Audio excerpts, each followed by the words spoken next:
పల్లవి అయితే తన ఫేస్ అవన్నీ కవర్ చేసుకునైతే హాస్పిటల్‌కి వెళ్తూ ఉంటుంది. అలా హాస్పిటల్‌కి వెళ్ళి ఎలా అయినా ఈరోజు స్వాతిని చంపేయాలని చెప్పేసి అనుకుంటూ ఉంటుంది. అక్కడికి స్వాతి ఉన్న గది దగ్గర పోలీస్‌ని చూసి మిమ్మల్ని డాక్టర్ గారు ఎందుకో పిలుస్తున్నారు అనైతే అంటూ ఉంటుంది. సరే అని చెప్పేసి పోలీస్ దానికి ఉన్న ఆ రూమ్‌కున్న డోర్ క్లోజ్ చేసి అక్కడి నుంచి అయితే వెళ్తూ ఉంటాడు. ఆ బయట తను కూర్చొని అలా చూస్తూ ఉంటుంది. ఇక పోలీస్ అటు వెళ్ళగానే పల్లవి అయితే స్వాతి ఉన్న రూమ్‌లోకి అయితే వెళ్తూ ఉంటుంది. అలా వెళ్తూ స్వాతిని అయితే ఒక దిండుతో అయితే చంపేయాలని చూస్తూ ఉంటుంది. ఇక స్వాతికి అసలు చూసి నీ వల్ల నాకు హ్మ్, ప్రశాంతత లేదని చెప్పేసి ఆ తలగడ ఉన్న దిండుని చూసి తన మీదైతే అదుముతూ ఉంటుంది. అలా అదుముతూ చంపడానికైతే ట్రై చేస్తూ ఉంటుంది పల్లవి స్వాతిని.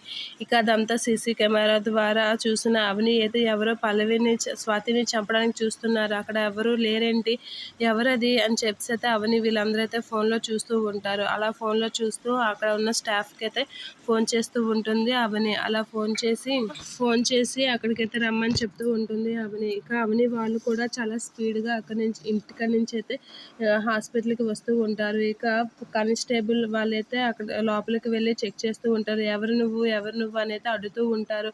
అలా అడ్డేసి తీయడానికైతే ట్రై చేస్తూ ఉంటారు. అయినా పల్లవి తప్పించుకుంటూ ఉంటుంది. అలా తప్పించుకోవడానికైతే ట్రై చేస్తూ ఉంటుంది. అదే టైంలో అవని వాళ్ళు అక్కడికి వస్తూ చూస్తూ ఉంటారు. అసలు ఎవరికి అంత అవసరం అని అయితే పల్లవి, అక్షయ్ అయితే చాలా స్పీడ్‌గా అక్కడికైతే వస్తూ ఉంటారు. ఇక అవని, అక్షయ్ వాళ్ళైతే అక్కడికి వస్తూ ఉంటారు. ఇక పల్లవి అయితే కానిస్టేబుల్ వాళ్ళ నుంచి తప్పించుకోవడానికి చాలా ట్రై చేస్తూ ఉంటుంది. కానీ వాళ్ళు గట్టిగా పట్టుకొని అయితే ఉంటారు. ఇక అవని వాళ్ళైతే అక్కడికి వస్తూ ఉంటారు. పల్లవి అయితే షాక్ అవుతూ ఉంటుంది.